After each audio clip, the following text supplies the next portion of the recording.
এক অন্যরকম ইতিহাস রচিত হলো বাংলাদেশে। হেলিকপ্টারে করে পালালেন রাষ্ট্রপতি মোহাম্মদ শাহাবুদ্দিন। রাজপথে বিজয় উল্লাসে মাতেন ছাত্র জনতা। অবশেষে দেশ ছাড়া হলেন বিএনপির খুব পছন্দের একজন রাষ্ট্রপতি, অতি প্রিয় শাহাবুদ্দিন চুপ্পু। একটা দল অথবা কিছু মানুষ চক্রান্ত করছে। তো দৃশ্যটা আসলে কারা চক্রান্ত করছে, কারণ গ্রহণযোগ্য অনুষ্ঠানের দাবিতে কর্মসূচি ঘোষণা করেছে বাংলাদেশ জামাত ইসলামী।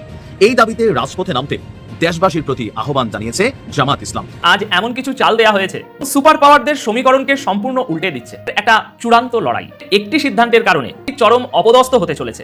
এক বিরাট গোষ্ঠীর নজিরবিহীন তৎপরতায় বিএনপি সরকার পুরোপুরি ব্যর্থ হচ্ছে। এমনকি বিএনপির দিন ফুরিয়ে আসে। অবাক হলেও ঘটনা সত্য, বিএনপি মানসিকভাবে ভেঙে পড়ছে। নতুন বাংলাদেশ চাইলে তাদের হাতেই দেশটাকে ছাইড়া দিতে হবে। এর মানে কি আমি বলতে চাচ্ছি বুঝছেন? এখন যা কিছু হইতেছে, এই যে এনসিপি শক্তিশালী হইতেছে, এর পিছনে জামাতের হাত আছে ভাই, এটা মাথায় রাখবেন। জামাতের হাত আছে। জামাত চাইতেছে শক্তিশালী হইয়া দাঁড়াক এনসিপি। এই যে উদার মন মানসিকতা, এরকম এক্সাম্পল কি বাংলাদেশে আছে? এর আগে তো আরো অনেকেই আসছে ভাই, অনেক রাজার ছেলেরাও আসছে। সেই রাজার ছেলে কি রাজার মতো কোনো ভাব দেখাইছে? সেই স্বরাষ্ট্রমন্ত্রী পার্লামেন্টে বলেছেন যে আমরা অভিনয় করছি। আমি ধিক্কার জানাই। ওনারা বলছেন নির্বাচন হওয়ার জন্য আমরা এটা দিয়েছি, মানার জন্য দেয়নি। ওনারা এইভাবে জাতিকে আর কতদিন প্রতারিত করবেন? যুদ্ধ ওদিকে আসলে থামেনি, বরং রং বদলেছে শুধু। ফলে আগামী কয়েকদিনে যাই হোক, চুক্তি হোক বা না হোক, এটুকু স্পষ্ট, আপনারা যা খুশি করতে পারেন না, যা খুশি বলতেও পারেন না। পারেন সেটা বলেন, কেন করতেছেন আপনারা এগুলো? সুখবর সুখবর সুখবর দর্শক, দেশ ছেড়ে পালিয়েছেন রাষ্ট্রপতি শাহাবুদ্দিন চুপ্পু। জনগণের চাপের মুখে দেশ ছাড়তে বাধ্য হয়েছেন তিনি কি আসলে দেশ ছেড়ে পালিয়েছেন, নাকি একটি গুজব সোশ্যাল মিডিয়াতে ছড়িয়ে পড়েছে? সেটাই আজকে বিস্তারিত আলোচনার মাধ্যমে আপনাদেরকে জানানো হবে। ভিডিওর শুরুতেই বেশ কিছু ভিডিওর অংশ বিশেষ আপনারা ইতিমধ্যেই দেখেছেন। তা থেকে হয়তো আন্দাজ করতে পেরেছেন আজকের এই ভিডিওটি আপনাদের জন্য কতটুকু গুরুত্বপূর্ণ এবং তথ্যবহুল হতে চলেছে। ভিডিওর শুরুতেই যে ভিডিওগুলো দেখেছেন, মূলত সেই ভিডিওগুলোর বিস্তারিত আলোচনা দেখানো হবে। তার আগে বলি, যারা এখন পর্যন্ত আমাদের চ্যানেলটি সাবস্ক্রাইব করেননি, তারা অবশ্যই আমাদের চ্যানেলটি সাবস্ক্রাইব করে পাশে থাকা বেল আইকনটি বাজিয়ে যাবেন। অতএব চলুন দর্শক, কথা না বাড়িয়ে একটি লাইক দিয়ে ধারাবাহিকভাবে সম্পূর্ণ ভিডিওটি দেখে আসি। অবশেষে দেশ ছাড়া হলেন বিএনপির খুব পছন্দের একজন রাষ্ট্রপতি, অতি প্রিয় শাহাবুদ্দিন চুপ্পু।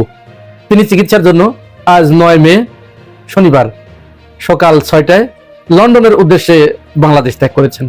বিএনপি সরকার ক্ষমতায় আসার পরে একটি পত্রিকার সাথে সাক্ষাৎকার দিতে গিয়ে তিনি দাবি করেছিলেন যে তার নিয়মিত স্বাস্থ্য ফলো আপের জন্য সিঙ্গাপুর যেতে চেয়েছিলেন 2 বার, কিন্তু অন্তর্বর্তীকালীন সরকার 2 বারই তার এই বিদেশ যাত্রা আটকিয়ে দেয়। তার সাথে অনেক অমানবিক আচরণ করা হয়েছে, ইত্যাদি ইত্যাদি তিনি অনেক কথা বলেছেন সাক্ষাৎকারে। অবশেষে বিএনপি সরকার তার সেই মনোবাঞ্ছা পূর্ণ করলো। তিনি চিকিৎসার জন্য লন্ডনের উদ্দেশ্যে চলে গিয়েছেন। এখন একটা প্রশ্ন এখানে আসতে পারে, এবং জনমনে এই প্রশ্ন খুব ঘুরপাক খাচ্ছে। এই যে শাহাবুদ্দিন আহমেদ তিনি চলে গেলেন, লন্ডনে চলে গেলেন, বিএনপি সরকার সরকারি খরচে, তার পরিবার সহ কিন্তু গেছে। খেয়াল করবেন, রাষ্ট্রপতি পরিবারের সকল সদস্য। তাহলে পরিবার সহ যেহেতু তিনি গিয়েছেন এবং লন্ডনে, প্রশ্নটা কিন্তু খুব স্বাভাবিক একটা ব্যাপার, ঘুরপাক খাচ্ছে। তিনি কি ফিরে আসবেন নাকি আসবেন না? তিনি কি একবারে গেলেন, নাকি তিনি রাষ্ট্রপতি পদের লোভে আবার ফিরে আসবেন? অধিকাংশ রাজনীতি বিশ্লেষক যারা, তারা বলছেন যে যেহেতু তিনি দীর্ঘদিন ধরেই যাওয়ার একটা মৌকা খুঁজছিলেন, কারণ তিনি এত পাপ করেছেন, অপরাধ করেছেন, যে তার শেখ হাসিনার যতটুকু অপরাধ, তার অপরাধ শেখ হাসিনার চেয়ে কোনো অংশে কম নয়।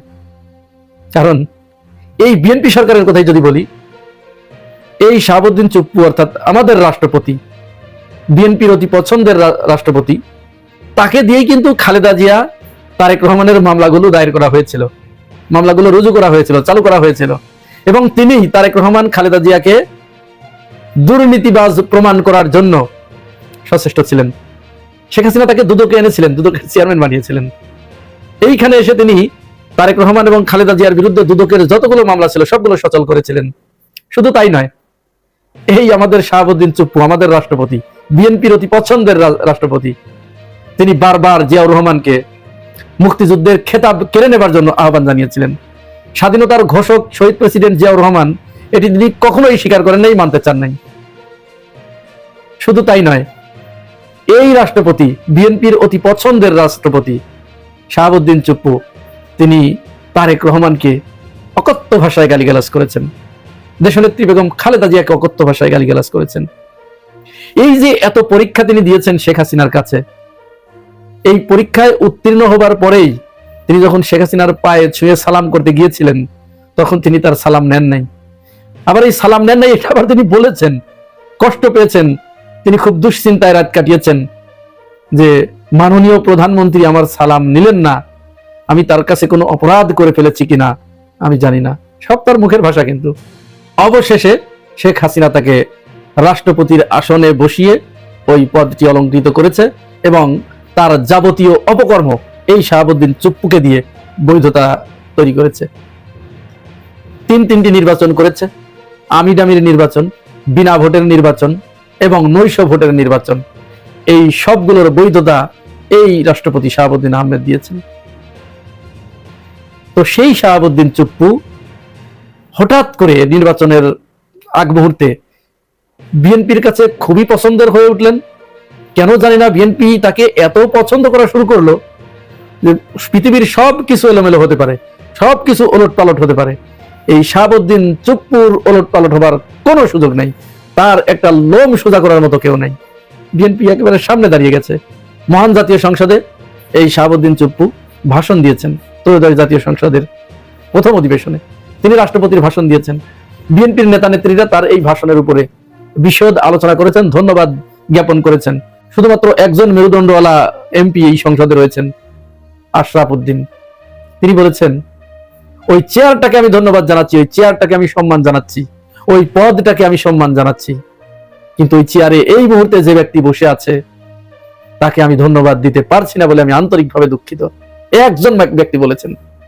বোধ করি জুলাইয়ের যে গণ অভ্যুত্থান এই একজন ব্যক্তি শুধু বুঝেছে, আর বিএনপির বর্তমান যারা এমপি আছেন, মন্ত্রী আছেন, এরা কেউ বুঝেন নাই। জুলাইয়ের চেতনা এদের কাছে কোনো ভ্যালু নাই। আশরাফুদ্দিন আরো কয়েক জায়গায় খুব চমৎকার কথা বলেছেন। বিএনপির ভিতরে বর্তমান দুইজন সংসদ সদস্য, এই আশরাফুদ্দিন আর পঞ্চগড় 1 থেকে নওশাদ জমির, এই দুইজন মোটামুটি বোঝা যাচ্ছে, দেখতে মনে হচ্ছে তাদের ভিতরে মনুষ্যত্ব কিছুটা এখনো জীবিত আছে। যাই হোক, আবার ফিরে আসি রাষ্ট্রপতি ইস্যুতে। শাহাবুদ্দিন চুপ্পু তিনি গেছেন 18 তারিখে তার ফিরে আসার কথা। এই 18 মে 2026 সালে চিকিৎসা শেষে লন্ডন থেকে তার ফিরে আসার কথা। এখন তিনি আদতেও ফিরে আসবেন কিনা, দীর্ঘদিন তিনি যাওয়ার জন্য একটা মৌকা খুঁজছিলেন, পায়ে তারা করছিলেন। কারণ ওই যে কথা বলতে গিয়ে এত দূর চলে এসেছি, শেখ হাসিনার চেয়ে কোনো অংশে কম অপরাধী তিনি নন, ক্ষেত্র বিশেষ শেখ হাসিনার চেয়ে বেশি অপরাধ তিনি করেছেন। তাহলে তিনি যখন এই পদ থেকে সরে দাঁড়াবেন, তখন তো তাকে বেশ কয়েকটি বিচার মোকাবেলা করতে হবে। আন্তর্জাতিক অপরাধ ট্রাইব্যুনালের খড়গ হস্ত তার দিকে ধেয়ে আসছে, শাপলা গণহত্যার যে বিচার, হত্যাকাণ্ড, এটি তার দিকে ধেয়ে আসছে।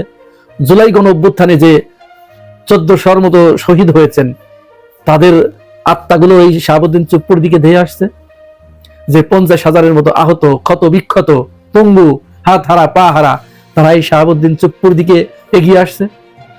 সর্বোপরি আমিডামি ভোটের নির্বাচন, নৈশ ভোটের নির্বাচন আর বিনা ভোটের নির্বাচন, এই 3টি নির্বাচনে তিনি যে মানুষের ভোটাধিকার হরণ করেছেন, মানুষের গণতন্ত্রকে হরণ করেছেন, এই অপরাধ তার দিকে ধেয়ে আসছে।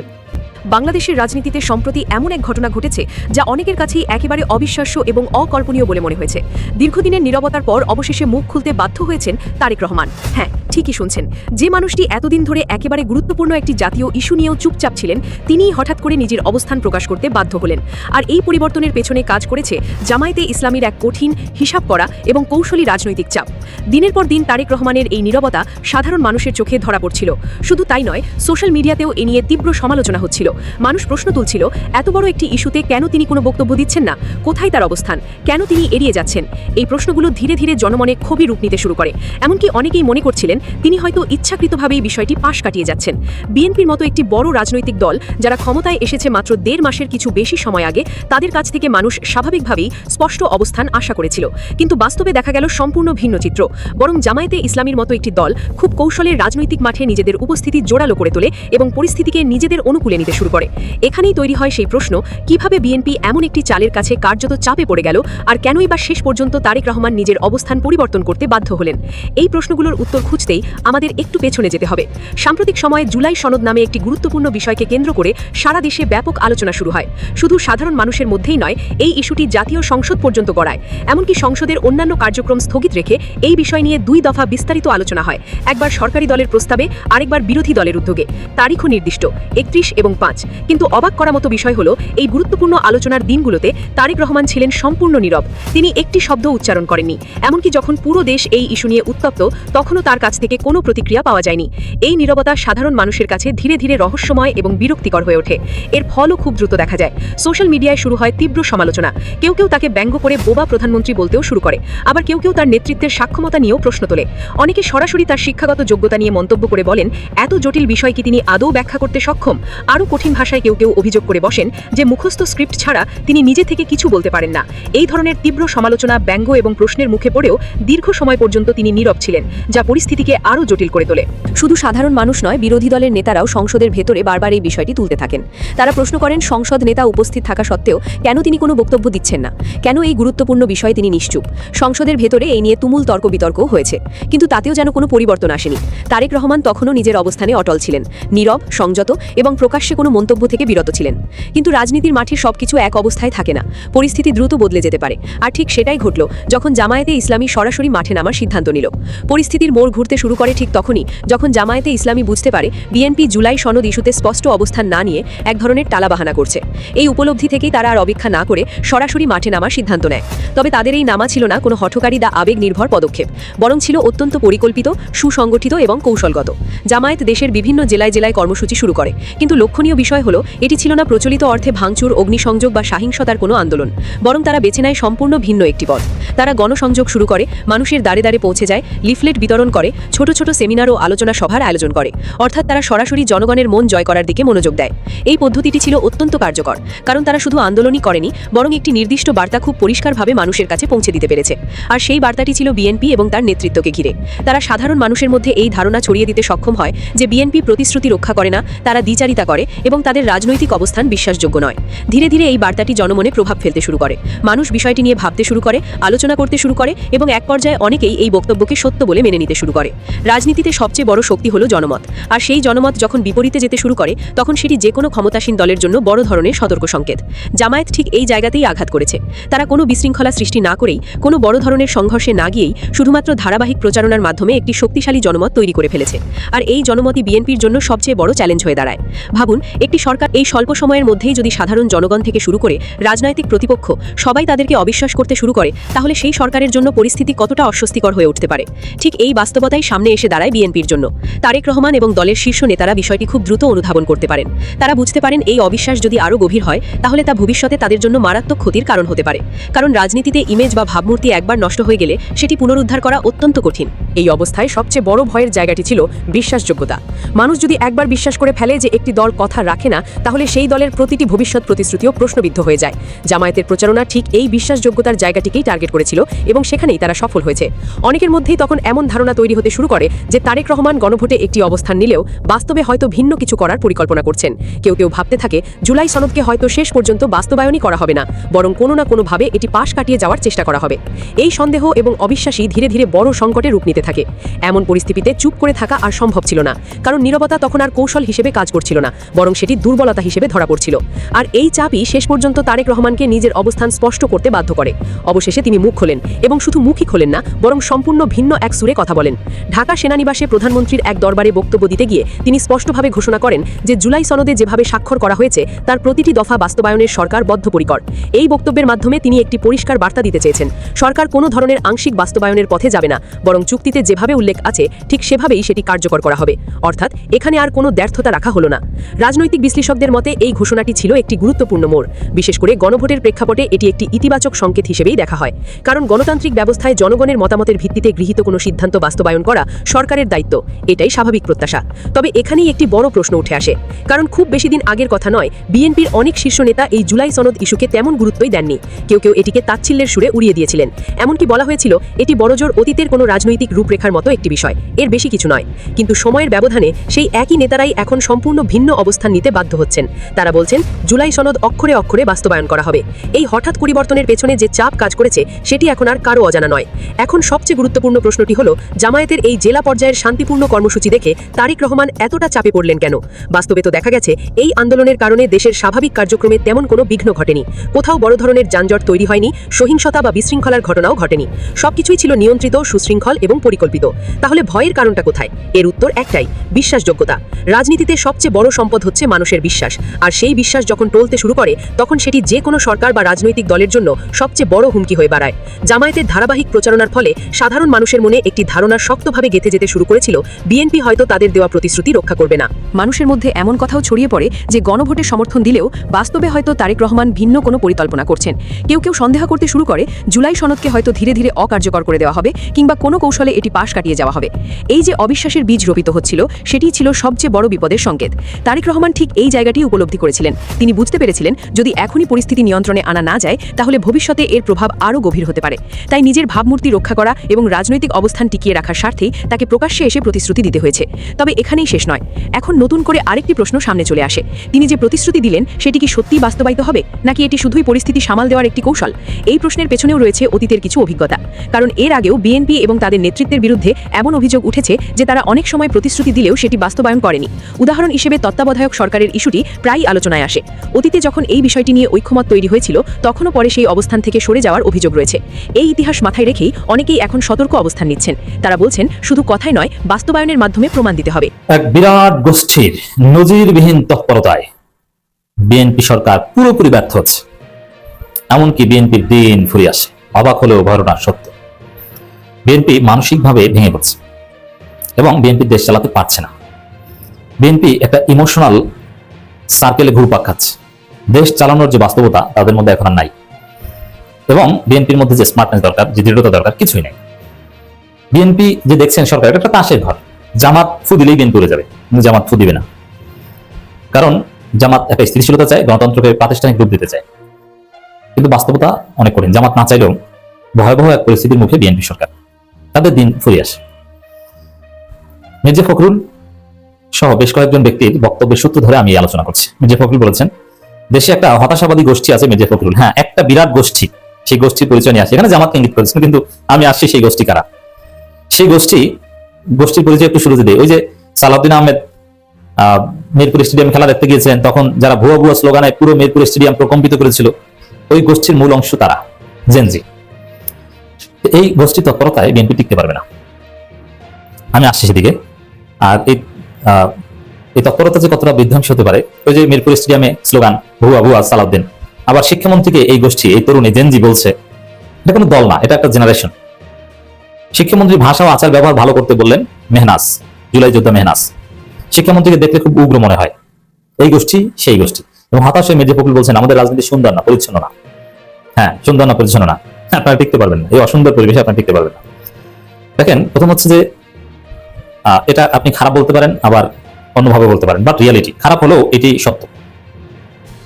যেমন বাংলাদেশের তরুণদের এবং জনগোষ্ঠীর একটা বিরাট অংশ, এখানে জামাত বা এনসিপি না, জনগোষ্ঠীর একটা বিরাট অংশ, তাদের মাথার মধ্যে ঢুকে গেছে যে অমুক দল ক্ষমতায় এসে কতদিন থাকবে, যাবে কবে, পতন হবে কবে।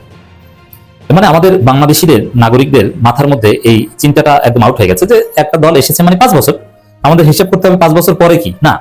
আমাদের ন্যাশনাল সাইকোলজি এমন যে কিসের 5 বছর, আরে 1.5 বছর পর যাবে না, কত বছর পর যাবে সেই হিসাব করেন। এমন হিসাব মিলাচ্ছে যে ইউনুসের পাশে যতদিন যুক্তরাষ্ট্র ছিল ততদিন পর্যন্ত ইউনুস নির্বাচন দেননি। যখন এই যুক্তরাষ্ট্র ইউনুসের হাত ছেড়ে দিয়েছে তখন ইউনুস চলে যেতে বাধ্য হয়েছে। এখন বিএনপি কতদিন থাকবে, মানুষ হিসাব করছে এটা।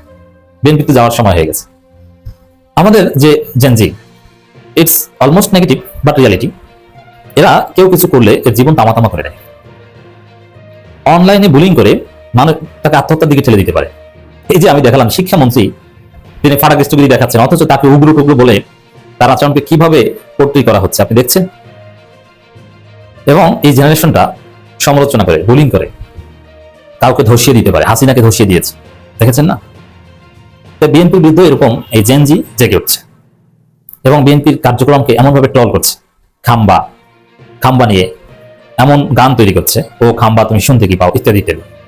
বিএনপির এই কার্ড নিয়ে এমন শর্ট ফিল্ম নাটিকা তৈরি হচ্ছে যে আম কার্ড, জাম card, boyfriend card, girlfriend card, অমুক কার্ড, তমুক কার্ড, বিভিন্ন কার্ড। এটা এমন একটা ট্রলের বিষয় পরিণত করছে, মানসিকভাবে বিএনপি অস্থির হয়ে পড়েছে, মানসিকভাবে বিএনপি ভেঙে পড়ছে। এমনকি ভালো কাজকেও এই আমাদের যে জেনারেশন তৈরি হয়েছে, এই জন্য বলছি যে it could be negative but reality, ভালো কাজকেও এমনভাবে তৈরি করে কারো জীবন তামা করে দিতে পারে। যেমন দেখেন সাদিক ক্যাম্প ছেলেটা জাস্ট বিয়ে করবে, বিয়ে করার একটা সিদ্ধান্ত নিয়েছে, ঠিকঠাক হয়েছে সম্ভবত 13 তারিখ দিয়ে, এখন পর্যন্ত আমরা দাওয়াত পাইনি। পরের বার সেখানে এই সাদিক ক্যাম্পের স্ত্রী একটা কাল্পনিক ছবি বানিয়ে এমন প্রচারণা শুরু হয়েছে। সাদিক ক্যাম্প একটা ফেসবুক পোস্ট দিলে একটু জিম করার ছবি দিয়েছেন টু এনকারেজ, এমন কমেন্ট, মানে এগুলো যদি সাদিক ক্যাম্প করতে যান, সাদিক ক্যাম্প কোনো কাজ করতে পারবেন না, এমনকি বিয়েও করতে পারবেন না। বিয়ে করলেও দুর্বল হয়ে পড়বেন বাসরাতে। এমন একটা অসুস্থ বা এমন একটা রিয়ালিটি তৈরি হয়েছে। সেই জায়গায় বিএনপির জন্য এটা একটা ফাঁদ। আমি আশা করছি সম্পূর্ণ ভিডিওটি দেখেছেন এবং এই ভিডিওটির সাপেক্ষে আপনাদের কি মতামত, অবশ্যই আপনাদের মূল্যবান মতামতটি আমাদের কমেন্ট বক্সে জানিয়ে যাবেন। ভিডিওটি ভালো লেগে থাকলে শেয়ার করে অন্যকে দেখার সুযোগ করে দেবেন। দেখা হবে নতুন কোনো আপডেট এবং সত্য খবর নিয়ে। ততক্ষণ সবাই সুস্থ থাকবেন। আল্লাহ হাফেজ।